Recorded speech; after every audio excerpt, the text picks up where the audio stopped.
Hi, Milo, my man. How are you doing? Really nice to meet you. Good to meet you, man. I'm good. How are you? I'm doing really well. What time do you have over there? I have 9 a.m. These sort of things always It's confuses me a bit, man. it's 10 past 4. Where are you from exactly? All right. Where are you from Temp- exactly? What? I'm sorry? Where are you from exactly? Mexico. Here you have your home. Whenever you want to come, you're more than welcome, man. Nice. I hope we Hell can do yeah. some things sometime. Am I misremembering it, or did you host 3DMJ a while back? Yeah. We had Eric and we also had Alberto over here in Mexico. I got to present with them and meet them. It was a really cool experience, because it's these people that you follow for years and years, and then you get to take a cool picture doing like this with helms. It's super cool, man. Indeed. Yeah, I had the same experience. They came to the UK and it was awesome to be able to host them. So nice, man. That's awesome. I think we're kind of the same school, right? We follow these guys, and then you are doing the research, and you're like the new generation along with Dr. Pak, right? At least that's how Hey, I view it, man. hey, man. You're doing your PhD as well, are you? Am I wrong entirely here? I wish I would. I'm doing a master's degree in Mexico. I'm almost finished with that, and hopefully one day I can do a PhD. How are you doing with yours? I'm good. I'm doing good. I submitted my thesis about a month ago, so hopefully in a month or two from now I shall have my defense, and then hopefully I'll be done. They're gonna be Dr. Wolf. I gotta say, Hopefully. man, and that's kind of a personal comment, but Milo Wolf on itself, I think is one of the coolest names that I've heard, man. I Thank you, gotta say, man. I appreciate that. I have my parents to thank for that, you know? yeah, they knew what they were doing. So, my man, thanks a lot again for taking the time. I really do appreciate it. I know how busy you are, and just taking the time to do this kind of things, I really appreciate and value it a lot. The topic that I wanted to discuss with you is one that I think in the last couple of years it's been the most interesting in regards to its potential to change in changing in our particular training and the way we think about training, which is of course range of motion. But I wanted to ask you to kick things off about your interest in this subject in particular, because with a whole plethora of topics that you can study, why did you go with range of motion?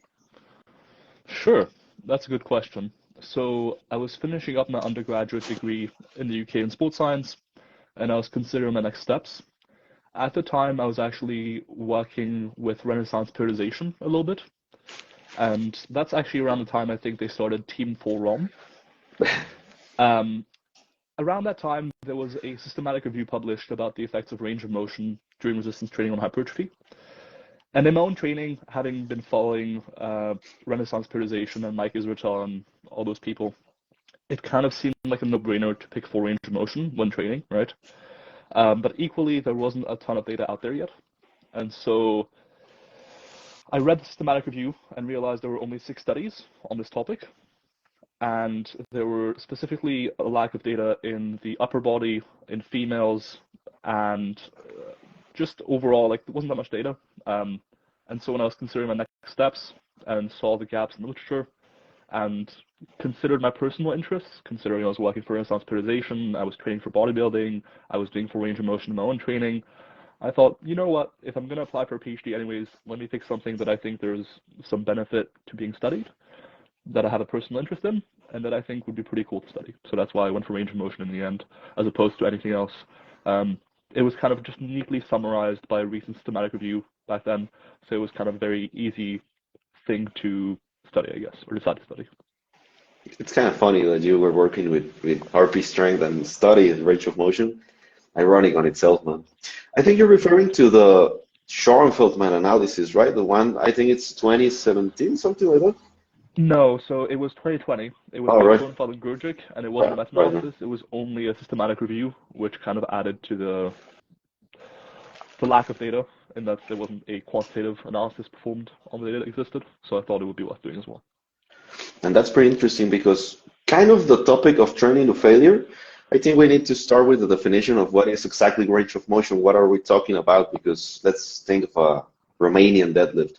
We can extend the range of motion, but at some degree, we're not talking about hamstrings anymore, right? So For how sure. can we first understand it as science consumers, and then in research, how can you standardize range of motion on itself, Milo? Sure. So as science consumers, you can roughly define or operationalize range of motion as being the degree of motion about a given joint during an exercise, right? So if you're talking about the quads and the squat, for example, you could think of their range of motion as just being how much motion do the knees go through during the squat, right? Um, as far as within the research goes, and you can also briefly, you can operationalize range of motion in terms of muscle length as well. So just because there's a certain joint movement doesn't mean that there's a muscle length change in different muscles and stuff like that. And for hypertrophy, you're likely better off seeing range of motion more so as changes in muscle length during an exercise for a given muscle rather than external displacement of the bar during the squat, for example, right? Like we'll talk about the sumo deadlift not being much range of motion. That's probably not directly relevant to hypertrophy training, where we care mostly about whether or not a muscle is being lengthened and shortened. With regards to how it's being controlled for in the research, it really varies study to study and based on the exercise. In some of my studies, for example, what we did is we actually used an isokinetic dynamometer, where via the computer program software, you can directly control to the degree how much range of motion is being gone through. So you can very accurately control range of motion. But a lot of range of motion studies so far have used, for example, the squat exercise or the bench press exercise, in which controlling range of motion is more often done by, for example, visually assessing did the participant hit parallel or below parallel, or setting up mechanical stops, like, for example, safety bars at a certain depth so the participant knows they've gone deep enough during their full range of motion squat, that sort of stuff. So it really depends on the exercise. For freeweight stuff, generally more mechanical stops and visual assessments, which is kind of a downfall or downside to doing squatting type range of motion studies because it's quite difficult to control range of motion. Or with some machines, more tightly controlled methods like controlling range of motion to a degree via software. Right, and before digging into some of these particular studies and your own meta, I wanted to ask you about a term that I heard you talk about in Revive Stronger, which I found really interesting and cool, which is training hygiene. Before digging into how can we standardize and not over trying to standardize, what do you mean exactly, Milo, by training hygiene? Sure. So to give some context, in that debate, the point was made that because it was more difficult to standardize partial range of motion, that was inherently a flaw of using partial range of motion.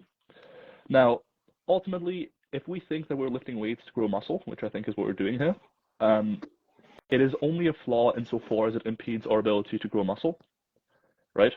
So if the lack of standardization truly does happen using partial range of motion, and that truly does lead to less muscle growth, then it's a concern. In reality, we don't have much data suggesting that's the case, or any actually. So to me, it is mostly a concern of how do we accurately assess performance and progress over time.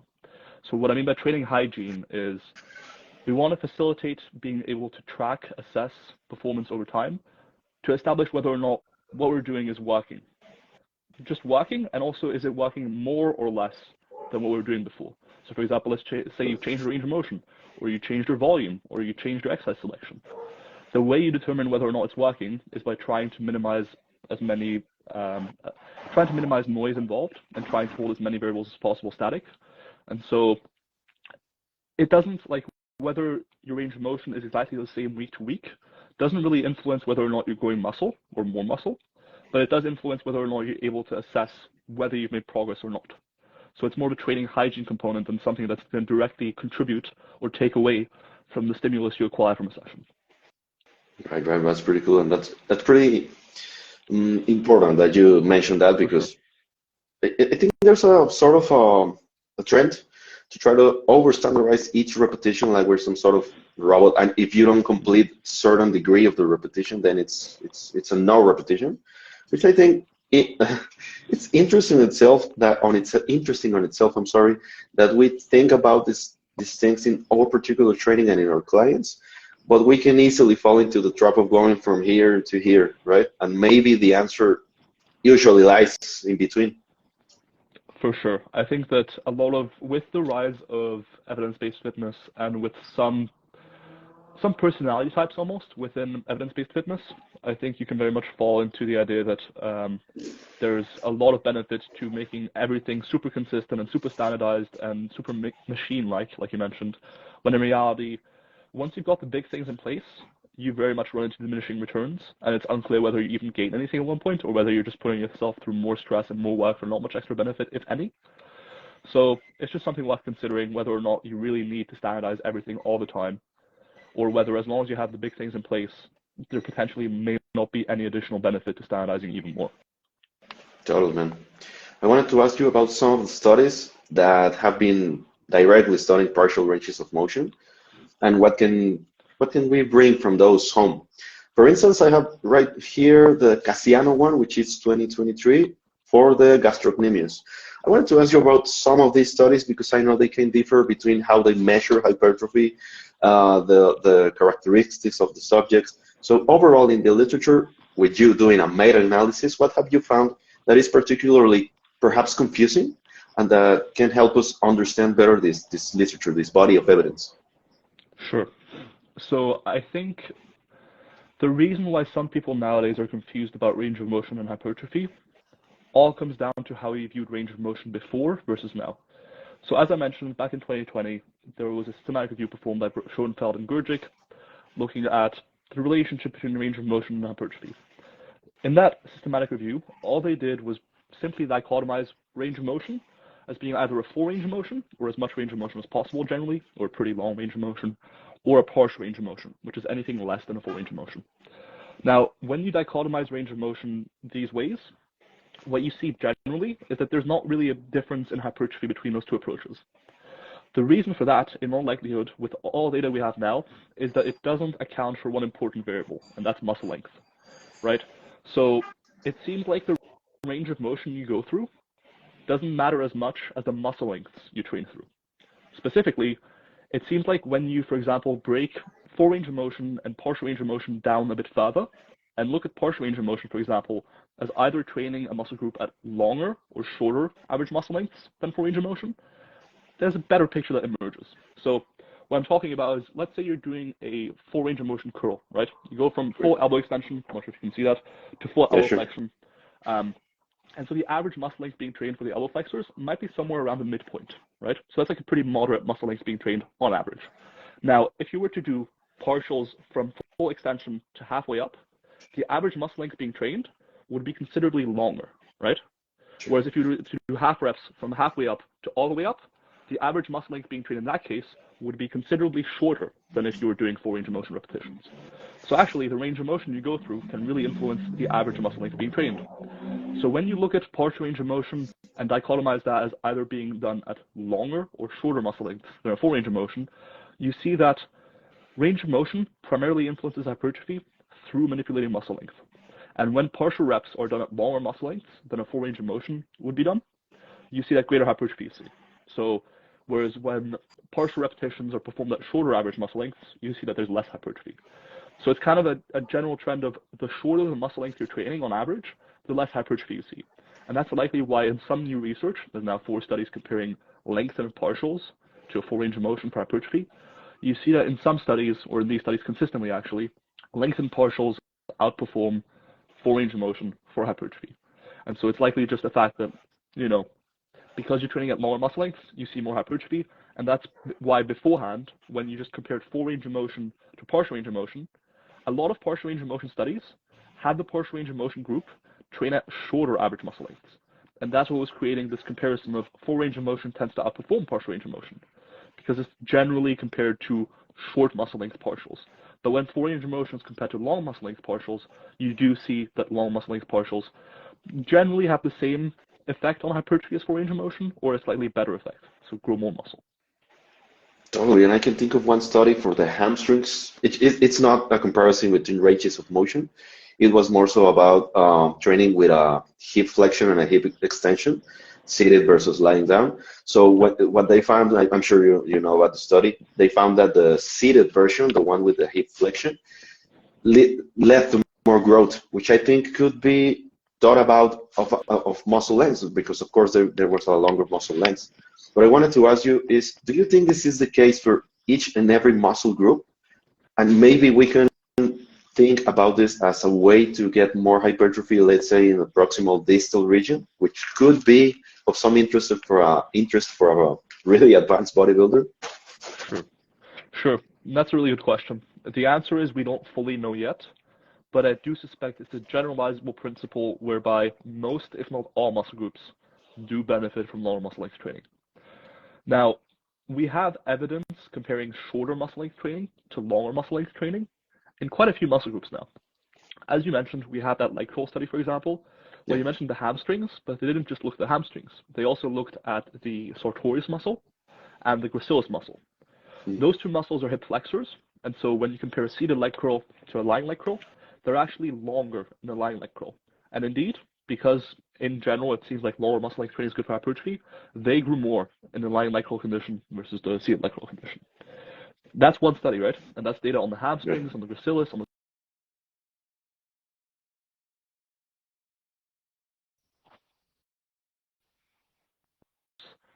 across a variety of studies, and very consistently, it seems to be the case that longer muscle length training appears to be beneficial for hypertrophy. So, is it possible that certain muscle groups don't respond, perhaps because of some mechanism we haven't uncovered yet? Yes. Is it likely? At this point, I think that as a general heuristic, we can say that lower muscle length training is going to be better for growth on a set per set basis than shorter muscle length training, likely for all muscle groups. So for programming's sake, I would generally prioritize exercises that put you in a more stretched position, exercises that make that stretched position challenging, than exercises that don't. That's generally what I go for. I'll briefly go back to the mechanism thing. The reason why we don't fully know whether or not certain body parts wouldn't respond as well is partly because we don't really understand or know what the mechanism behind this is. If someone's telling you that we know for sure, in this case, I think they're probably wrong or they're being overconfident. The reality is we don't fully know yet what the mechanism of play is, and so until we have more clarity on that and or more data in all muscle groups, I won't be able to tell you for sure that this applies to every muscle group, but I do think at this point it's starting to get to the point where we have data across a variety of muscle groups, so we can make the generalizable principle with some confidence that likely all muscle groups do respond better to lengthened training versus shortened training. And speaking of mechanisms, what do you think, with your own reading of the literature and with your own research, would be the mechanism for which lengthened partials tend to perform better than full range of motion? That's a good question. There's a few mechanisms I think are most likely to play a role. One is generally certain proteins that are involved in signaling for hypertrophy may respond differently to, for example, active tension versus passive tension. So active tension refers to when your muscle is actively producing tension as a means, for example, to overcome gravity when you're lifting, right? Like let's say you're doing a bicep curl. Active tension is your biceps producing tension by cross-bridging to be able to lift the weight. Passive tension, on the other hand, is when a muscle is being lengthened, and kind of like a rubber band, and lengthened past resting length, kind of like a rubber band, when you extend a rubber band or you lengthen it, there's some resistance that's being built up for it to return to resting length. So there's some passive tension being built up in a way. The same kind of goes for muscles and their tendons, etc., where as you lengthen a muscle, some passive tension is built up, and tension itself is likely the most potent or biggest contributor to signaling for hypertrophy. And there's a chance, and it's likely actually, that active tension, like when you're lifting weight, and passive tension, like when your muscle's being lengthened, activate hypertrophy via different mechanisms. So certain proteins, like for example titin, might be involved to different extents, and certain mechanisms might be contingent also on whether or not you're training at longer muscle lengths, right? So it's not just active tension versus passive tension, but certain proteins may be more activated and activate hypertrophy signaling more strongly if you're not just producing active tension, but also doing so while lengthening the muscle or while at long muscle lengths. That's mechanism number one. It could also just be greater overall tension, right? Like passive tension kind of adds to the overall tension. It's also different types of tension, but it does lead to more total tension. Another mechanism that I think is reasonably likely, given the evidence we've seen, is that there's simply greater hypertrophy at more distal sites. So that's something you mentioned earlier, is that lower muscle length training seems to result in pretty similar hypertrophy at more proximal sites. Like for example, for the biceps, that would be close to the shoulder. Sorry. Whereas for more distal sites, it seems like lower muscle length training really does outperform shorter muscle length training. So there's kind of a regional hypertrophy effect where longer muscle length training, like lengthened partials, hypertrophy specifically the distal region a lot more than shortened training. It could be that longer muscle length training simply recruits those areas more, activates those muscle fibers more, and thus leads to more growth there. And then that difference in that distal hypertrophy leads to more overall hypertrophy.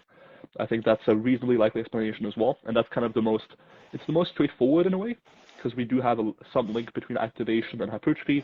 Activation measured as T2 MRI, for example, as opposed to surface EMG. Surface EMG has a lot of assumptions built into it in its relation to hypertrophy, but with T2 MRI, for example, there might be a link. So I think those, broadly speaking, so one, more overall tension via the additional passive tension, two, differential signaling based on passive tension versus active tension, and finally, differences in activation leading to differences in regional hypertrophy. Those three mechanisms are probably the most likely that I could find as to why lengthened training might be better than shortened training. That's pretty interesting. And I have a really interesting question also from my friend of mine, Juan Jerezano from Mexico. He wants to know if speaking of the first mechanism, specifically mechanical tension and mechanotransduction, do you think it could be related, or do we know if it's related to the T-thin domain, N2A T-thin domain, and calcium release, or is it too soon to tell which exact protein it's responsible for this response? Sure. So I think it's possible that it's related to Titan. I'll say straight up, I'm not sure about Titan 2A. Like I've not even really heard of that. And a lot of calcium stuff, etc. If you want to have a brief overview of the hypertrophy-related signaling, reading the paper by Wakahaj and colleagues from 2021, I think, entitled "Stimuli and Sensors that Initiate Muscle Hypertrophy" is a good place to start. Basically, if you read that paper, what you realize is that we have a lot less clarity around hypertrophy signaling than you might think, such that, and specifically with regards to range of motion and muscle length, I don't think we have enough clarity to say for sure. That's why I said they're very much like hypotheses as to what could be happening, rather than this is definitely what's happening and this is the mechanism behind it. Because ultimately, the nice thing with knowing a mechanism would be that we could hopefully determine what the best protocol is to take advantage of this, right? Like if there is more hypertrophy to be had, if we understand the mechanism, we could gradually shift closer towards, okay, well, how much range of motion do you need to go through? Are isometrics enough? That sort of stuff. Like if you understand the mechanism, you can build a model around it and hopefully arrive at some better practical protocols to achieve stretch-mediated hypertrophy. I'm glad you mentioned stretch-mediated hypertrophy because several studies came to mind. A couple of years ago, I'm sure you heard of those studies where people directly stretched and they looked at more hypertrophy. And also a fairly recent study, the one with the calf gadget, I don't know how to call it, the one that got Helms into all that. I don't know, it's kind of funny to imagine him stretching for hours. Do you think it's related to these very same mechanisms that we see, or at least hypothesize, in training at longer muscle lengths, or are we speaking of a different beast? I think we're speaking of different things. I couldn't tell you for sure for this time being. I do think we're speaking of different things because ultimately the magnitude and duration of stretch is very different, right? And in one case you have very little active tension, right? Like when you're just stretching your calf for an hour a day using that orthotic device that you mentioned, that's a very different amount of active tension being produced. Like you're not really forcefully resisting the thing very much. It's just kind of putting you in a position and you're chilling there. Versus while you're lifting weights for half a minute at a time and producing maximal active tension. That's a very different situation.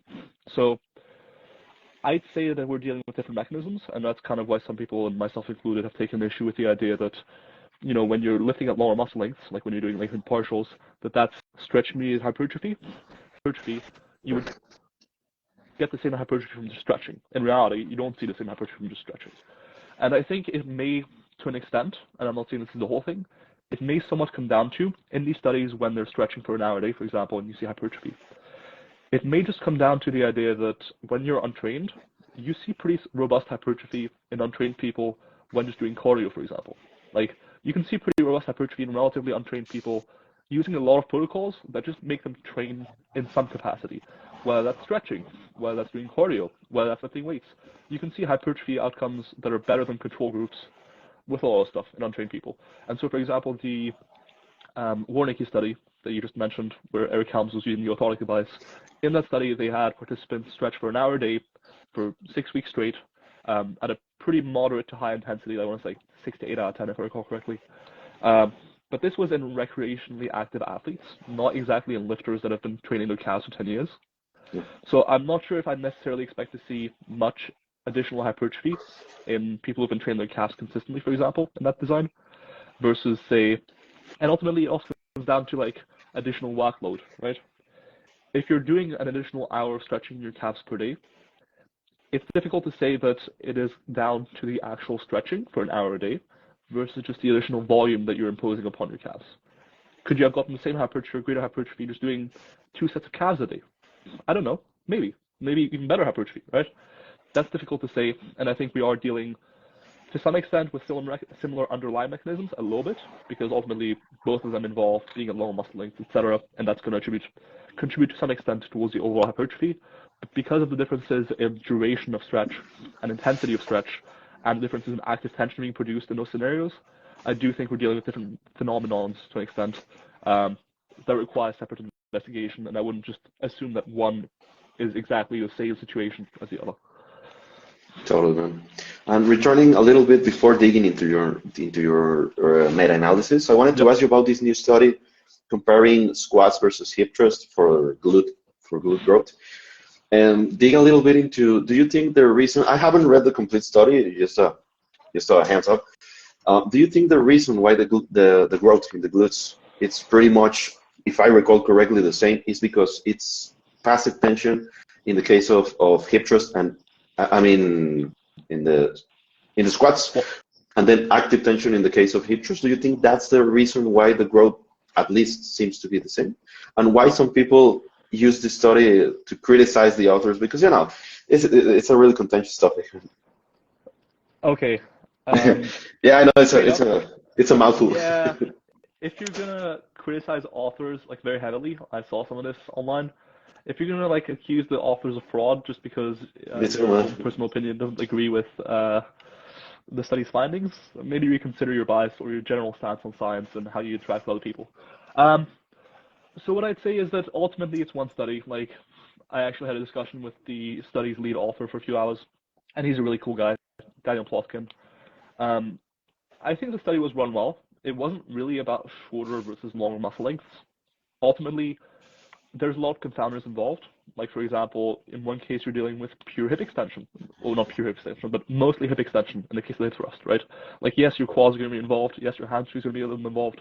But for the most part, we're talking about pure hip extension. So when you're dealing with that sort of situation, there's a very low likelihood of your quads, for example, giving out before your glutes, right?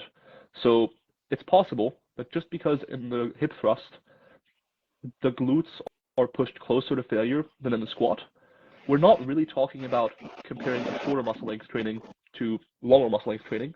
We could just be talking about different proximities to failure. We could be talking about a different resistance profile as opposed to like the muscle length being involved.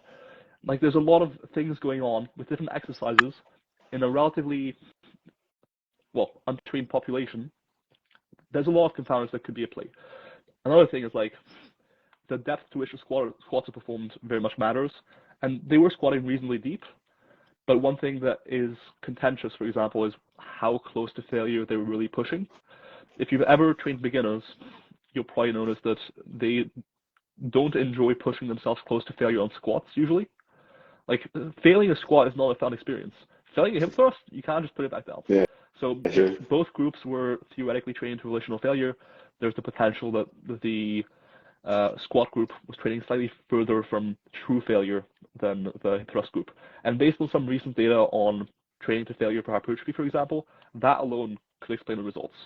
And when you consider that my meta-analysis, for example, or rather our meta-analysis, found that the effects of range of motion or muscle length on hypertrophy are on the order of like 5 to 10%, right?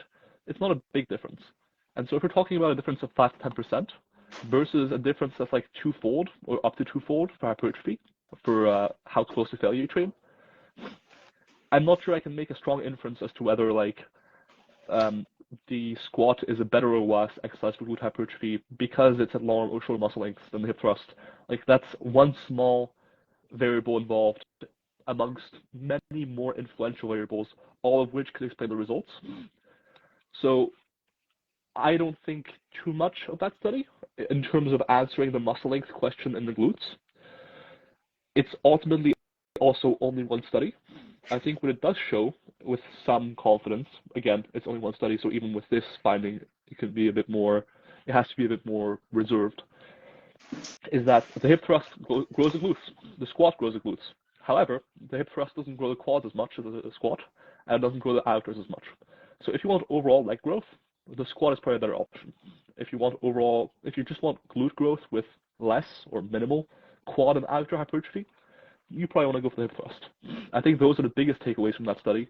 It wasn't a study designed to answer the question of is longer or shorter muscle length training better for the glutes. That just wasn't what it was trying to answer. And I think that's where there was a lot of contention online. I do think some people who tried to communicate this study did a relatively poor job, like in terms of explaining how it relates to the muscle length question, for example, whether you were very confident that this, potentially debunked the longer muscle length stuff or what have you. And on the other side of the spectrum, you had people who heard those critiques, heard those takeaways, longer muscle length training is a myth, and got very angry and then started accusing the researchers of fraud. I think both of those reactions are warranted. I think people like Diane Ploskin, for example, have done a good job of communicating the findings. And again, to finalize it, ultimately, this isn't a study about longer versus shorter muscle length training. It's more so a study of squats versus hip thrusts for lower body development. I'm glad you mentioned that last part because it's not really an ideology. When we talk with Dr. Park about the minimal dose training, it's not like it's something you have to defend, right? It's just these are the findings. This is how we can interpret, and it's like that with you too. You're not the partial range of motion guy because that's what you believe in. It's what you have found with your particular research, and we can maybe implement some of this in our training, but it's not, again, an ideology. For sure. I agree fully, and I think that when people get attached to a specific finding, right? A finding is ultimately fluid, right? Especially in a growing body of evidence, as more data is added. When you have 3 studies, you can think that, for example, shorter muscle length training is better. Because with only 3 studies, you might have relatively erroneous results, right? Or you might have a relatively small sample size, and that can lead to false positives. And then as more data comes out, if you get really attached to that idea, you'll just be a cunt to people for no reason, whereas you could just say, oh, this is what the data says right now, but I'm open to more data coming out and changing my take, But instead, some people, especially if they have something to sell you, get very attached to the idea of, no, this is how it has to be. Any new study that doesn't support that directly has to be fraudulent, and that's not very helpful. Yeah, totally, man. Totally agree. I wanted to ask you about your meta-analysis. I wanted to ask you a couple of things. First off, the inclusion criteria, because I know with the state of the literature, when you did your meta, was it difficult to really include certain studies, exclude certain studies, maybe because of the way they measure hypertrophy, the experience of the lifters, the duration of the study? Was it a difficult test? What's your inclusion criteria, Milo? Sure. So our inclusion criteria were purposely kept very broad, especially with hypertrophy at the time, and still now, there isn't a ton of data to go off of, especially in the upper body. We looked not just at hypertrophy, but also at strength, power, sport type outcomes and stuff like that. And so that resulted in quite a few studies. I think the final number of studies we included was 27 studies, which is actually a decent amount. But as far as hypertrophy went, I think there were only about 8 studies at the time. So not many additional studies since that 2020 systematic review.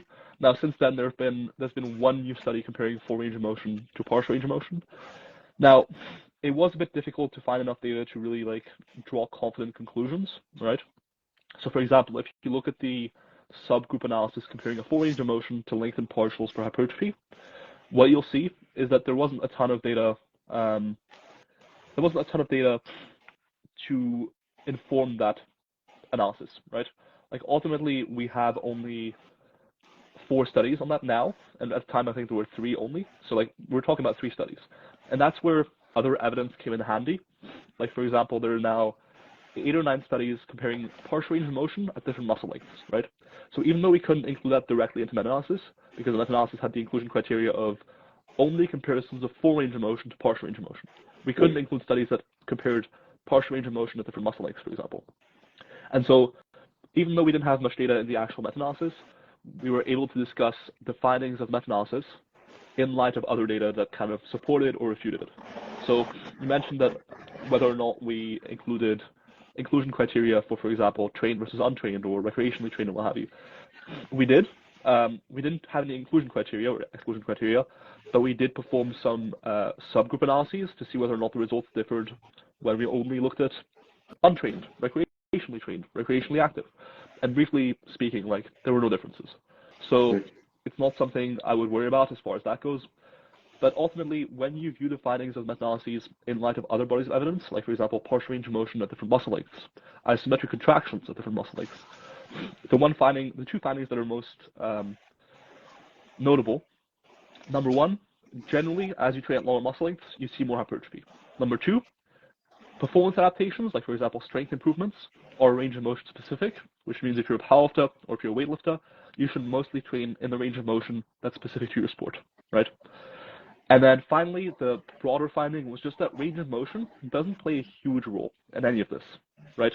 Like at the most, we're talking about maybe 5 to 15% differences in any given outcome. Like whether you're talking about improving your squat as a powerlifter or maximizing your hypertrophy, it will only improve your outcomes by about 5 to 15%, going from the worst possible range of motion to the best possible range of motion. Totally. And speaking of these findings, it's here. I have the meta right here. Yep. I wanted to ask you, in your own perspective as a coach, also and as a bodybuilder, what do you think is the most, I don't know, let's say, I was going to say correct, but I don't know if it's the right word. The best way we can think about these findings and apply it to our training and our trainees, instead of just thinking of partial range of motion and full length is the way to go right now. I'm going to implement it in every single exercise. What do you think would be a more cautious approach? Sure. So I think with a discussion of caution, we have to think about what does caution mean in this context.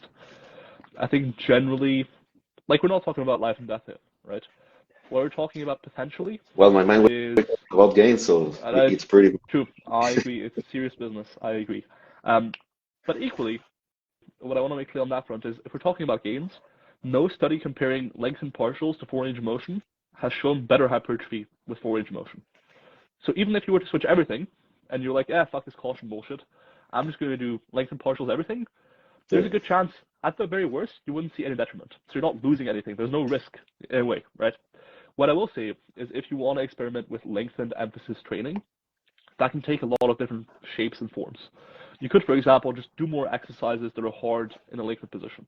So for example, when you're doing a machine row, a lot of machines will be hardest in the shortened position at the very top when you're sort of touching your chest, right? However, certain machines, like for example, I have a machine in my gym, that are kind of the opposite, where it's hardest at the very bottom when your back is very stretched out. Switching from the machine that's hard in the shortened position to the one that's hard in the lengthened position might be a way to emphasize the lengthened position without really changing like the range of motion you're going through, right?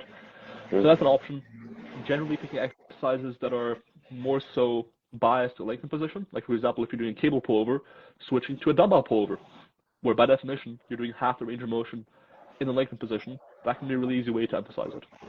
There are certain muscle groups that might respond better to lengthened emphasis training, like for example, the back muscles, the side delt, the biceps, stuff like that, because most exercises that you traditionally do will just be hardest in the shortened position. So if you do, for example, lengthened partials for those muscle groups, you'll see a better return than, say, for example, for your quads, where when you're squatting, there's plenty of tension at the bottom and relatively little tension at the top. So those are a few considerations. If you wanted to just kind of slightly emphasize the lengthened position, besides picking different exercises that are harder in lengthened position or get you in a more lengthened position, you could do, for example, slower eccentrics in a lengthened position. So when you're lifting, instead of going relatively fast into the hole on the squat, for example, you could control the squat more and more as you reach deeper and deeper into the squat, as your quads and glutes get lengthened, to spend more time there, have to produce more force in those lengthened positions, and hopefully see more growth that way. You could also pause at the bottom, like at the fully stretched position, because that, again, requires a bit more force production. So those are kind of like some smaller ways. You could also do some lengthened partials at the end of your set. Like let's say, for example, you're done with your full range of motion set. Instead of just stopping your set there, you could do a few lengthened partials to kind of extend the set a little bit further. And that might be a way to slightly shift the emphasis towards lower muscle lengths. Overall, And finally, there's the more drastic approach, which I've actually taken. Besides doing some squat, bench, deadlift Yeah, over I've seen sweat you, cloth man. I've seen you. for fun, I've been doing all of my training as length and partials.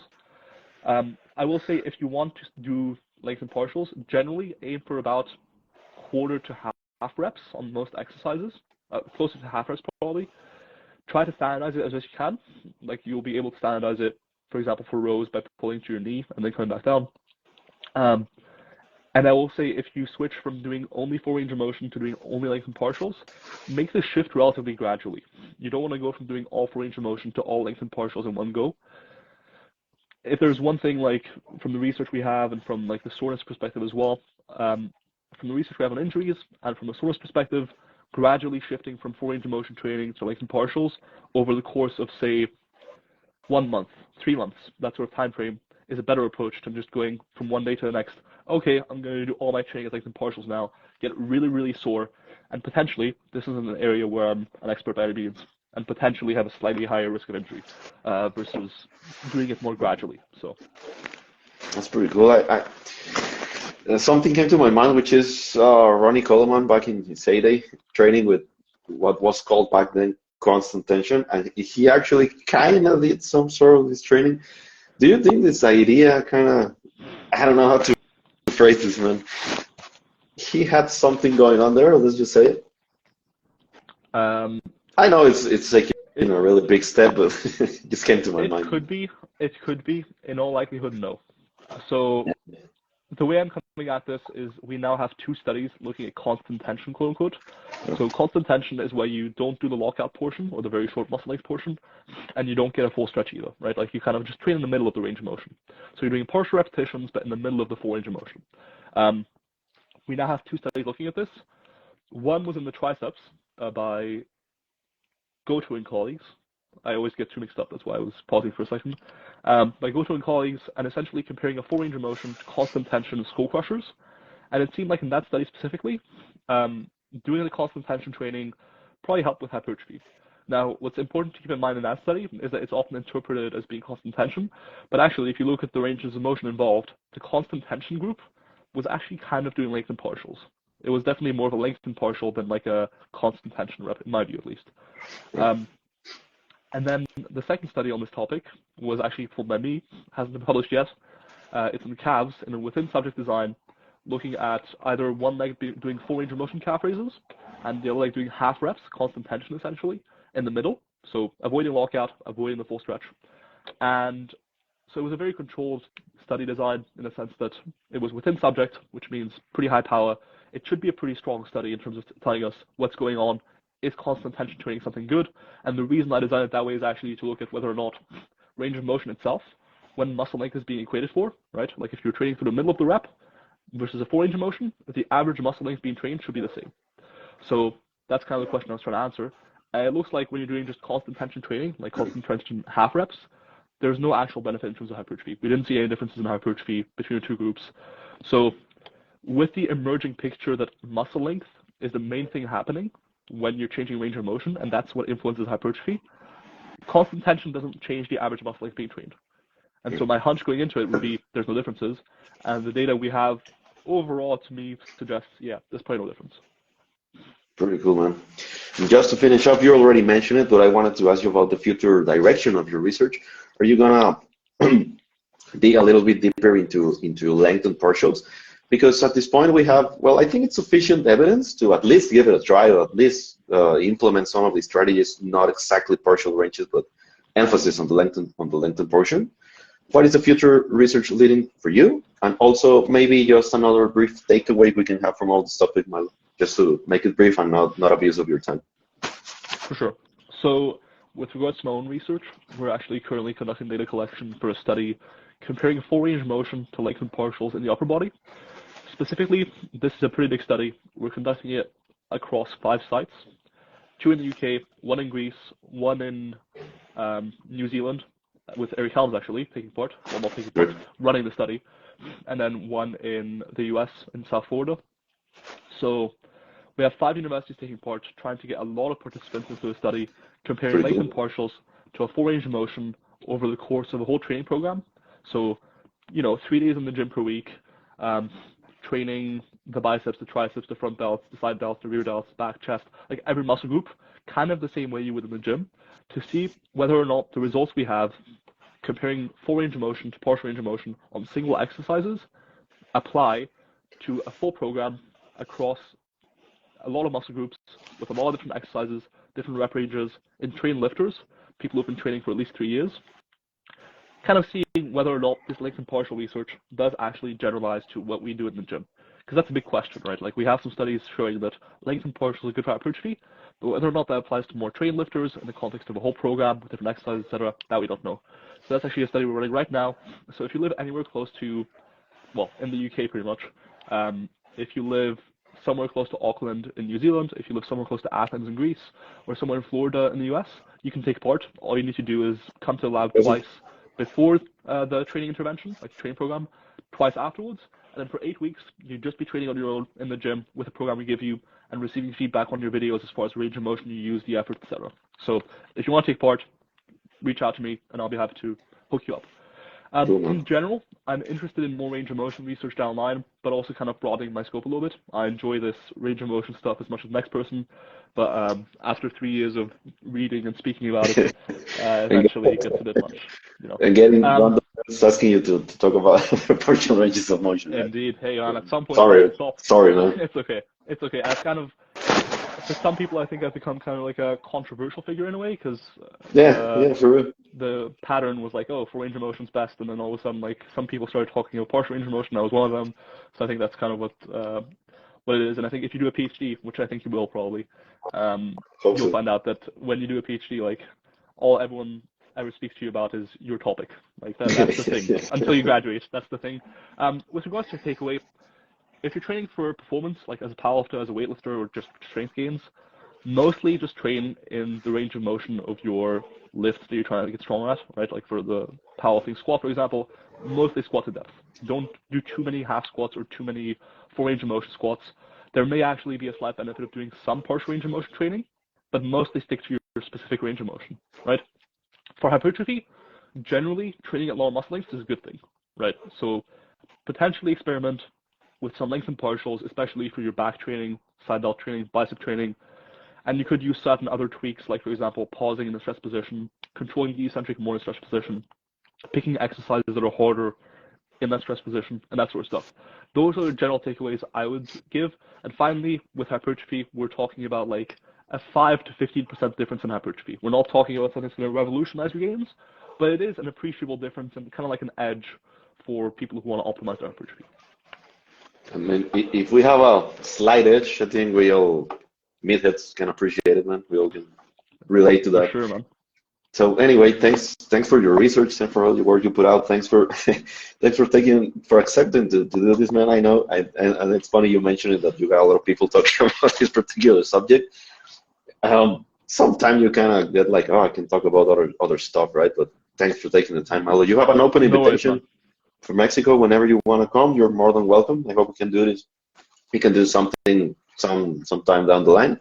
And I kind of thought of, did you play Street Fighter in the Super Nintendo one? No, but I know all the characters. Because when you mentioned that you have people in Athens, you have people in Florida, I thought in New Zealand you have films and so on. And anyway, I just want to mention that's the version. I know the one. Yep. I hope you have a great rest of the day. Thanks again for taking the time. Man. So, thank you, man. Appreciate it. Thanks to you. You too, man. Speak soon.